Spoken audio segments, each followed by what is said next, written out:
మదనపల్లెలో sub collector ఆఫీసులో computer రికార్డుల గదిని తగలబెట్టడం చాలా హేయమైన చర్య.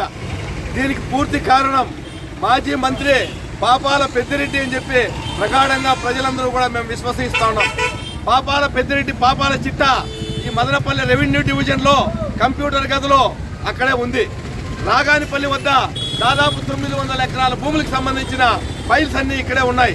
మెడికల్ కాలేజ్ మదనపల్లిలో ఇచ్చినప్పుడు మెడికల్ కాలేజీని సాకుగా చూపి మదనపల్లి రూరల్ మండలం, నిమ్మనపల్లి మండలాలకు సంబంధించిన డీఫారం పట్టా భూములన్నింటినీ రైతుల వద్ద సేకరించి ప్రభుత్వ అధికారులను తప్పుదారి పట్టించి ప్రజల వద్ద సేకరించిన భూములన్నింటినీ ఇక్కడే నిక్షిప్తమయ్యారు.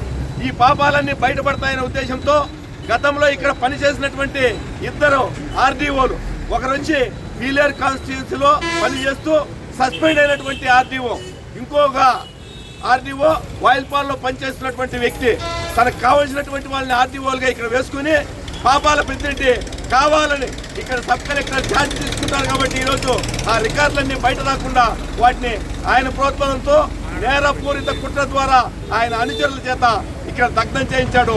దీన్ని అన్నింటినీ కూడా మేము ఖండిస్తున్నాం.